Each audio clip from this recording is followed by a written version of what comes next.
I'm live. It's the Nazarite bringing you Hebrew lore from days of yore. This week's Torah portion is Chukat, and it's, once more, a lot of things packed into this Torah portion. I'll try and go through a few of them and just, say what I feel, what I think, and what's going on there. So Chukat starts off with the commandment regarding the red heifer, someone who has been defiled by contact with a human body, right, a corpse. They purify themselves on the third day and on the seventh day, and only then they are allowed back into the camp. So this, in these days, since we don't have the red heifer, but people are working on it, if you're at all into the idea of purity and ritual cleanliness, and in a global, kind of, or as far as the Hebrews are concerned, right? The red heifer, people are working on this, on having one born and segregating it in a good way, I suppose, and having it be used later on, its ashes, for purification of the people. But it's important to note that even though we are all ritually unclean and impure because of this, because of the lack of a red heifer, even so, certain commandments, certain sacrifices are still allowed. In other words, if there was no mosque at the Temple Mount, or rather, no, I shouldn't say that. If Hebrews were allowed on the Temple Mount for worship, and I won't get into the whole politics now, it's not allowed for whatever reasons. Right now, it's not allowed. It still boggles my mind that Hebrews can't go up to the Temple Mount, but, oh, hi. So even if there is no red heifer, even if we are all ritually unclean, there are still certain commandments that we can follow, certain sacrifices we can make, even at the Temple Mount, but it's not done these days. The red heifer is one of the more mysterious commandments. It's said that even King Solomon the Wise, who knew a lot, let's put it that way, did not get to the bottom of the commandment of the red heifer. And I think that our sages, by telling us this, I think they were trying to say, you could know everything and still you will be irrevocably human and you won't know everything. In other words, there is always something you will not know. And again, I'm going to bring Dr. Peterson, who says that you should go into a conversation with someone and engage with someone with the presupposition that they have something to teach you, something of value, something of worth. You can learn something from them. So King Solomon knew everything, right, supposedly, except for he didn't get to the bottom of the commandment of the red heifer. So this is just something to think about. I'm not King Solomon, I'm Jonah, but there will always be more that I can learn. There will always be more that I can find out. Hang on. Okay. So this Torah portion is towards the end of it, I believe. There's the second of three poems which appear in the Torah. It's the shortest of all three. The other two are somewhat longer. And the first one being the poem after, and the song rather, after the parting of the sea. The second one is here when they were in the desert and water came up and they gave thanks for that, let's say. And in that poem, incidentally, is mentioned the book of the War of God, the book of the Wars of God, which existed at some point, but we probably have lost it in our long exile. But maybe someone knows something about it, or maybe it will be revealed again. I don't know. A lot of traditions, a lot of books, a lot of lore has been lost because of exile, right? The Hebrew people, the Israelites lost a bunch of stuff over the years. This is in part why the tagline, if you will, the subheader of this channel is Hebrew lore from days of yore. I'm trying to sort of bring things back from the past. It's not that nobody else is doing this, but this is specifically what I'm trying to do. I'm trying to take things that I feel, that I know, that I've learned, that I've experienced, that also have to do with our past. And, it doesn't have to be the Hebrews, it can be global. Since before there were Hebrews and nations, we were mankind. So I'm trying to sort of piece things together. I'm talking in a few of the comments. I've been talking to someone recently who said that everything is manipulated. and history has been manipulated. And I agreed with him.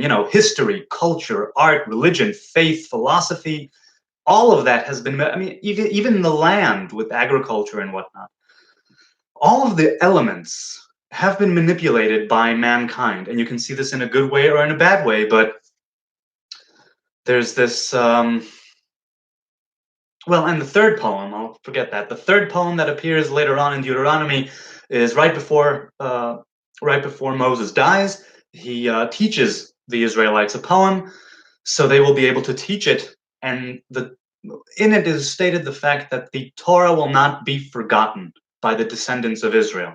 It will not be forgotten. And this is very much the case. You can argue that maybe it was changed. You can argue that maybe it was manipulated, but not forgotten. That's an important thing. Chukat, this week's Torah portion, has a very strong death and water motif. And I'm not going to get into the whole thing now. You can check it out in the scripture. The idea of water and death, water negating death, water being what we are made of, what the planet is made of to a large degree. There's this, and going back to Eden, there's this idea of water and death, and feel free to take that however you want. Definitely worth looking into, but since I don't have enough, just to pull out of my own head right now, I'm not gonna, but there's certainly a very strong water and death motif. Another thing that happens in this week's Torah portion is that there is a plague, and there are serpents that come and attack the people. And Moses builds, right? He creates a copper serpent, which to this day is the symbol of healing and of medicine, right? The serpent around what would it be? The serpent hanging on a stake and coiled around it. This was a copper serpent which Moses built, and those who were bitten by the snakes, by the actual serpents, would look up at that copper snake, and they would be healed. And our sages say, what do you mean they would be healed? A copper snake can't give or take life. A copper snake can't heal. It's a man-made, inanimate object. It can't heal you. The thing is that when the Israelites would be in that state, and they would look up, and they would submit to the Most High, and say something to the effect of, say, my life is in your hands, and I want to follow the right path, the path of life, of the tree of life. So give me life. I'm submitting to you so you can give me life in order for me to continue down that path.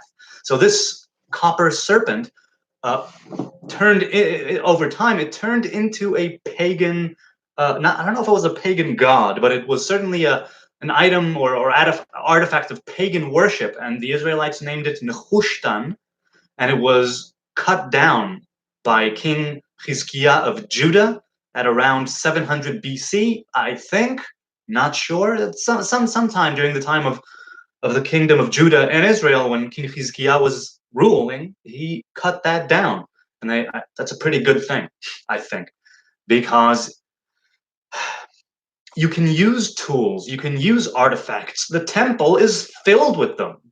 You can even use people as middlemen, but that's not, I don't think that's, it's the result of what happened. It's not to begin with. It's not the original intent, let's say, of God, of creation. We're supposed to have a relationship with the Most High. We are supposed to have an intimate dialogue with the Most High.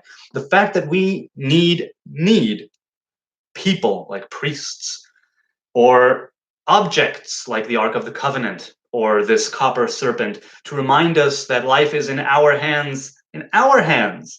We use artifacts, we use people to sort of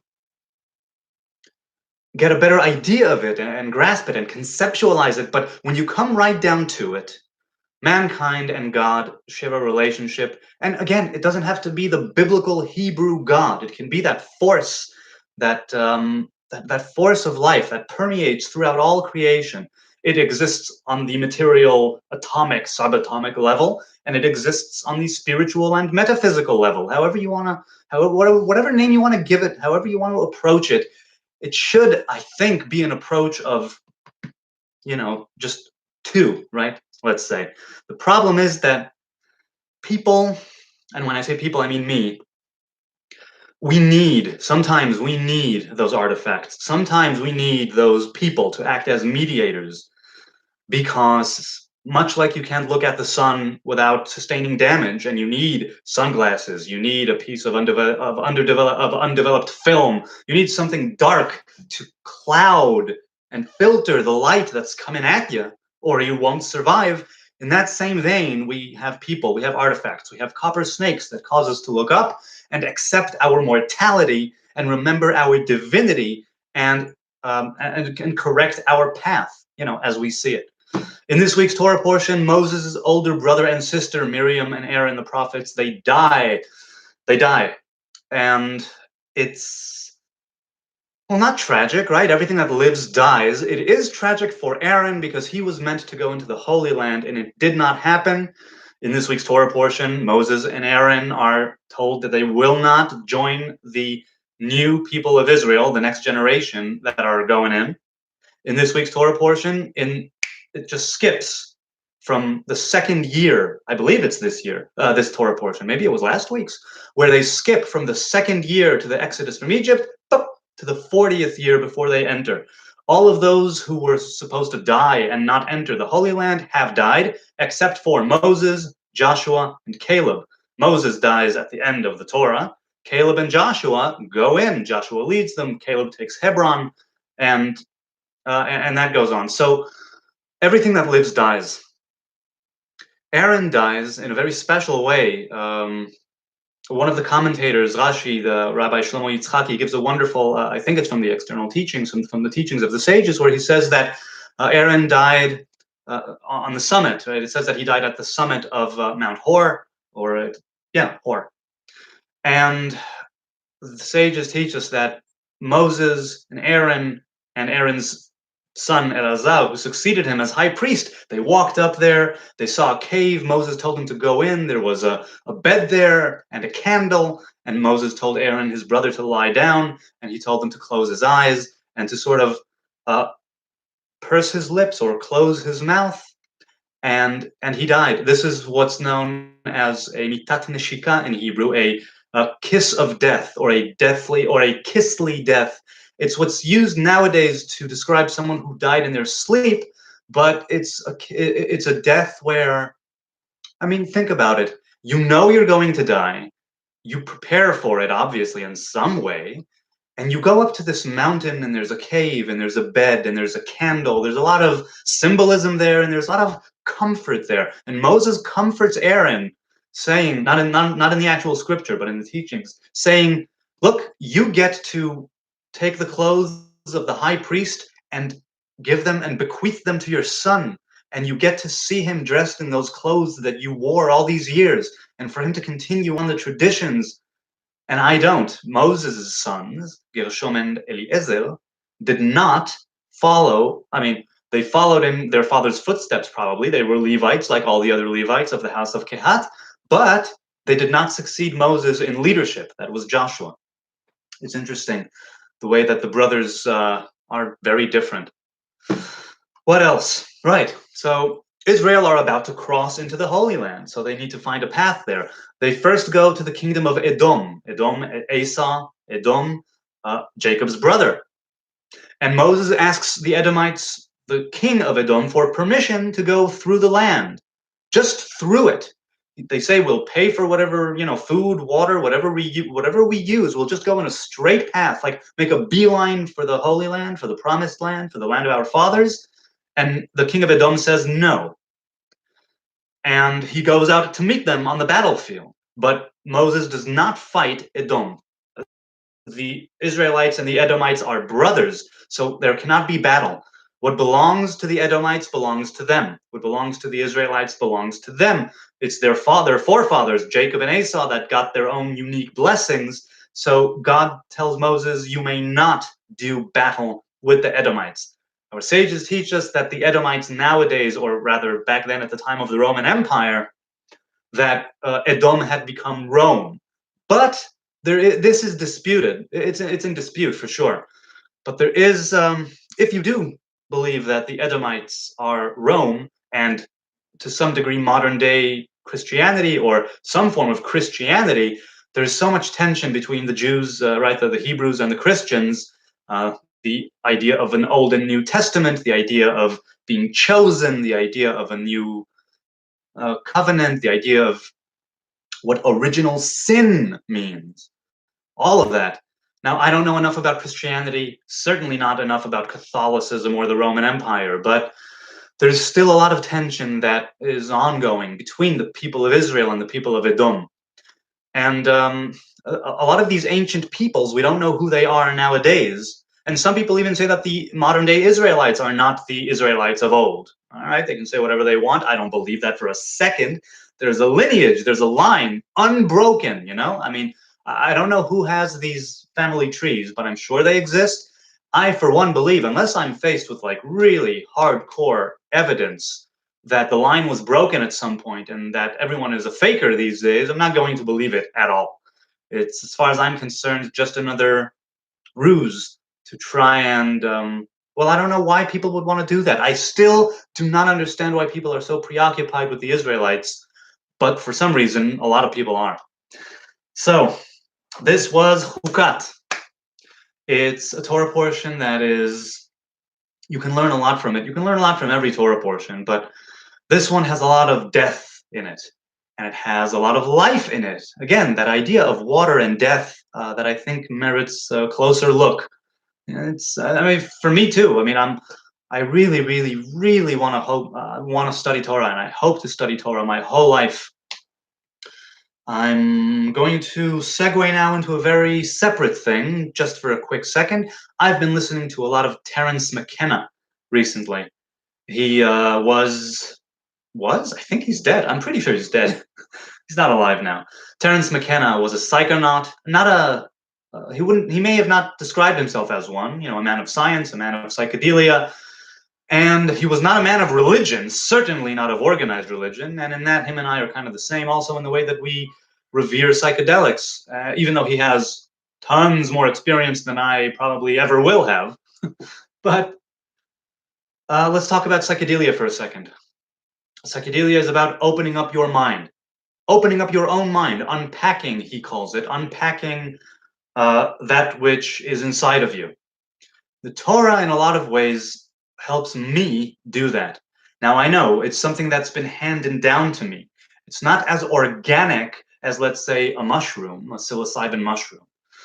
But it is organic because, for me, because even though I believe that the material, physical, written Torah was down by people and that came in the form of a scroll or tablets, you know, a material, physical thing, tangible, the origin of the Torah, the spiritual origin of the Torah, is something which is like a living organism, or in spirit, right? The idea, something that's alive, something that was around before material, physical creation took hold, before human beings in a body were around. You know, it's that line of, we are not human beings going through a spiritual experience, we are spiritual beings going through a human experience. That's the Torah. The Torah is a spiritual thing going through a physical, you know, in its physical form.